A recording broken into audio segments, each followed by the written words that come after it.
Hello అండి, అందరికీ నమస్కారం. వెల్కమ్ టు చిన్నారి వంటిల్లు. ఇప్పుడు మేము చేయబోయే రెసిపీ ఏంటంటే, జనరల్గా ఇడ్లీ పిండి మిగిలిపోతుంది కదండి లాస్ట్లో. అలాంటప్పుడు మనకి ఇడ్లీ తినాలనిపించినప్పుడు ఇలా ఇడ్లీ పిండితో పునుగులు వేసుకోవచ్చు. సో ఇది ఏంటంటే బజ్జీ పునుగులు క్రేవింగ్స్ అవుతాయి కదా వర్షం పడినప్పుడు. అలాంటప్పుడు ఈజీగా ట్రై చేసుకోవచ్చు. సో దానికి కావాల్సిన ఇంగ్రీడియంట్స్ ఏంటంటే, కొంచెం టేస్ట్కి సరిపడా సాల్ట్ తీసుకోవాలి, అలాగే కొన్ని ఆనియన్ చిన్నగా కట్ చేసుకోవాలి, అలాగే పచ్చిమిర్చి కూడా కట్ చేసుకోవాలి, కరివేపాకు కూడా చిన్నగా కట్ చేసుకోవాలి. దాంట్లోకి కొంచెం జీలకర్ర వేసుకోవాలి, దాంతోపాటు కొంచెం గోధుమ పిండి, కొంచెం బియ్య పిండి అన్నీ వేసేసుకొని మంచిగా హ్యాండ్తోనే మిక్స్ చేసుకోవాలి. సో దీంట్లోకి ఫస్ట్ పచ్చిమిర్చి యాడ్ చేస్తున్నాం, అలాగే కొన్ని ఆనియన్, దాంతోపాటు కొంచెం కరివేపాకు, కొంచెం జీలకర్ర, కొద్దిగా బియ్య పిండి, అలాగే కొంచెం గోధుమ పిండి, అలాగే కొద్దిగా సాల్ట్ వేసేసుకొని మిక్స్ చేసుకోవాలి. సో అన్నీ వేసేసుకున్నాక వాటర్ ఏం యాడ్ చేయకూడదు, అన్నీ ఇలా మంచిగా మిక్స్ చేసుకోవాలి.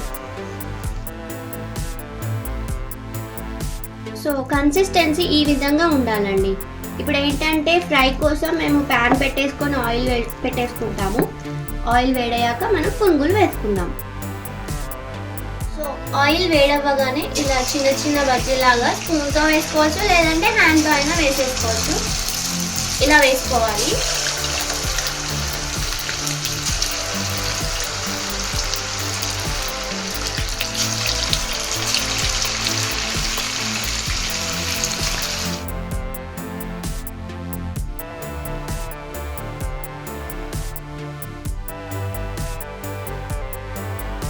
సో చూసారు కదండి, ఇలా మంచిగా గోల్డెన్ బ్రౌన్ వచ్చేంత వరకు ఫ్రై చేసేసుకొని తీసుకొని వేరే ప్లేట్లోకి షిఫ్ట్ చేసుకోవాలి. మిగతావన్నీ కూడా ఇలా ఫ్రై చేసేసుకుంటాము.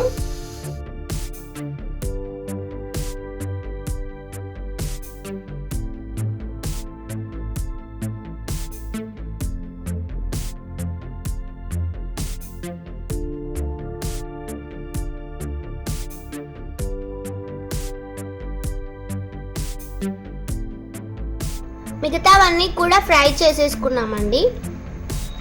చూడండి, చాలా అంటే చాలా బాగున్నాయి.